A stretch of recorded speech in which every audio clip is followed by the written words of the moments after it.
सबको जय मसीह की। परमेश्वर धन्यवाद हो कि परमेश्वर ने एक बार फिर मुझे मौका दिया आपके बीच में आने का और इस वीडियो के माध्यम से परमेश्वर का संदेश बांटने के लिए मैं प्रभु का धन्यवाद करूँ। और आज हम विषय में बात करेंगे यदि कोई व्यक्ति यीशु मसीह को स्वीकार कर लेता है और उसके बाद फिर वो कुछ समय के बाद फिर वो यीशु मसीह को जो है छोड़ देता है, फिर दोबारा कभी न कभी ऐसा समय मोड़ आता है कि फिर दोबारा वो यीशु मसीह को स्वीकार करना चाहता है, तो क्या यीशु मसीह उस व्यक्ति को स्वीकार करेंगे या नहीं करेंगे? सवाल हमारा यह है कि वो करेंगे स्वीकार यीशु मसीह उस व्यक्ति को या नहीं करेंगे। तो बाइबल बताती है प्रियो, बहुत अच्छी बात बताती है कि यदि कोई व्यक्ति यीशु मसीह के पास आता है और से यीशु मसीह को जो है स्वीकार करता है, प्रभु का अंगीकार कर लेता है, तो बाइबल बताती है कि परमेश्वर के राज्य में उसके लिए बहुत सी खुशी मनाई जाती है। जैसे एक दृष्टांत यीशु मसीह ने कहा कोई भीड़ के बारे में, दृष्टांत यीशु मसीह ने कोई भीड़ के बारे में बताया, और एक स्त्री जिसके पास जो है 10 सिक्के थे, उसमें से एक सिक्का गुम जाता है। तो बाइबल बताती है कि वो 10 सिक्के बहुत कीमती थे उसके लिए, बहुत ज़्यादा क्या थे उसके लिए, कीमती थे वो 10 सिक्के। उनमें से एक सिक्का जो है गुम जाता है और वो 9 सिक्कों को जो है भूल कर जो है एक तरफ रख कर उस एक सिक्के को ढूंढने का प्रयास करती है, और वो ढूंढती रहती है, ढूंढती रहती है, ढूंढती रहती है, ढूंढती रहती है।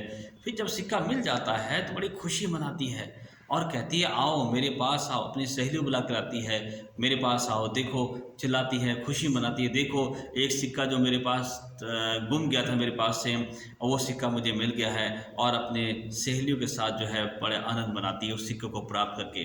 इसी प्रकार से प्रभु यीशु मसीह के राज्य में जाने के लिए, प्रभु यीशु मसीह को स्वीकार करने के लिए जब कोई व्यक्ति यीशु मसीह के पास आता है और वो यीशु मसीह को स्वीकार करता है और भटक जाता है, तो वो दोबारा यीशु मसीह पास आता है, तो बाइबल बताती है बड़ी खुशी परमेश्वर मनाते हैं और वो स्वर्गदूत बड़ी खुशी मनाते हैं, वहाँ उस व्यक्ति के लिए बड़ी खुशियाँ मनाई जाती हैं। तो भैया भाई बहनों, यदि आप इस बात को समझें कि यीशु मसीह के पास आने से, मेरे उसको स्वीकार करने से और स्वर्ग में मेरे लिए खुशी मनाई जाती है, तो ये बहुत बड़ी बात है, क्योंकि यीशु आपसे प्यार करता है। चाहे आप कैसे भी हैं, कितने भी आप जो है बेकार इंसान क्यों ना हो, कितने भी आप जो है पापी गुनहगार क्यों ना हो, लेकिन जब यीशु के पास आप आए हैं तो यीशु आपको स्वीकार कर लेता है। वो आपके गुनाहों को माफ़ करके आपको नया बनाता है, आपको क्षमा कर देता है, अपने सीने से आपको लगाता है, अपने गले आपको लगाता है, आपका हाथ पकड़ के अपने राज्य में ले जाता है।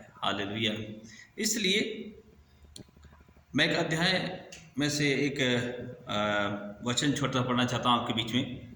मत्ती किताब उसका 18 अध्याय और वाक्य 10, यह लिखा है, देखो तुम इन छोटों में से किसी एक को भी तुच्छ ना जानना, क्योंकि मैं तुमसे कहता हूँ कि स्वर्ग में उनके दूत मेरे स्वर्गीय पिता का मुंह सर्वदा देखते रहते हैं।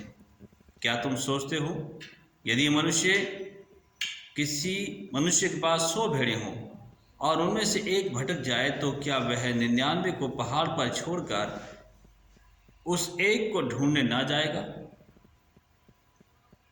जो भटक रही है? और यदि ऐसा हो कि वह उसे पा ले, तो मैं तुमसे सच कहता हूँ कि उसके लिए उन 99 की अपेक्षा जो नहीं खोई थी आनंद मनाता नहीं। अतः तुम्हारे पिता की जो स्वर्ग में है ऐसी इच्छा है कि इन छोटों में से किसी एक को भी नाश ना हो। तो बाइबल बताती है कि यदि आज मेरे पास प्रभु नहीं है तो हम भटके हुए हैं। प्रभु का वचन में हमें साफ लिखा है कि एक व्यक्ति है जिसके पास 100 भेड़ें हैं और उन 100 भेड़ों में से एक भेड़ खो जाती है, तो प्रभु वचन कहता है कि वो 99 भेड़ों को छोड़कर उस खोई भेड़ को ढूंढने जाएगा, और वो ढूंढता रहेगा जब तक वो मिल ना जाए, और जब मिल जाती है तो उसके लिए बड़े आनंद मनाती है। क्यों? क्योंकि वो प्रभु अपने झुंड में उस खोई भेड़ को लाना चाहता है। तो प्रिय, यदि आप भटक जाते हैं, आप जो है निराश होकर चले जाते हैं, यीशु के दर को छोड़ देते हैं, यीशु के नाम को लेना बंद कर देते हैं, लेकिन एक समय ऐसा आता है कि फिर दोबारा आप यीशु का दरवाज़ा खटखटाते हैं, फिर दोबारा आप यीशु मसीह के पास आने लगते हैं। क्या उस समय आपके मन में ये सवाल होगा, क्या यीशु मुझसे स्वीकार करेगा, मुझे नहीं करेगा? बेशक आपको यीशु मसीह स्वीकार करेगा, क्योंकि वो आपसे प्यार करता है। जो उसके हैं उनके लिए इतनी चिंता नहीं करता, लेकिन जो उसके नहीं हैं उनके लिए चिंता करता है। जो लोग अब यीशु मसीह को जानते हैं, जो लोग यीशु मसीह की आराधना करते हैं, प्रभु यीशु मसीह को जो में साफ लिखा है कि प्रभु यीशु मसीह कहते हैं कि मैं धर्मियों के लिए नहीं बल्कि मैं पापियों के लिए आया हूँ। मैं जो है अपनों के लिए, बल्कि लिखा है कि मैं खोए हों के ढूंढने के लिए आया हूँ, मैं कैदियों को रिहा करने आया हूँ। तो यीशु मसीह आपसे प्यार करते हैं। तो यदि आप इस बात को समझते हैं कि यीशु मुझसे प्यार नहीं करता, मैं यीशु के पास आया हूँ दोबारा, उसे स्वीकार करता हूँ, तो इस बात को भूल जाइए, आनंद मनाइए, क्योंकि यीशु आपसे प्यार करता है। वो आपको अपने राज्य में ले आना चाहता है। आप जितनी मर्जी भटक जाए, लेकिन जब आप यीशु के पास आएंगे और आपको यीशु मसीह की याद आएगी और कहेंगे मैं यीशु के पास आना चाहता हूँ, मैं यीशु को स्वीकार करना चाहता हूँ, मैं अपने पिता से मिलना चाहता हूँ, मैं अपने पिता घर लौटना चाहता हूँ, तो बेशक वो आपको अपने गले लगा लेगा, वो आपको कभी अकेला नहीं छोड़ेगा। इसलिए प्रियो, प्रभु यीशु मसीह में साफ लिखा है वो आपसे प्यार करता है। आप निराश ना हो, वो आपको अपने गले लगाएगा। प्रभु इस वचन द्वारा आपको बहुत आशीष दे। यदि आप हमारे इस संदेश को देख रहे हैं और सुन रहे हैं, तो मैं आपसे निवेदन करता हूं कि आप इस वीडियो को ज़्यादा से ज़्यादा शेयर करें और चैनल को सब्सक्राइब करें और लाइक करें, ताकि परमेश्वर के वचन आगे तक पहुंचे और लोग अपने जीवन को बदल पाएँ। आमीन।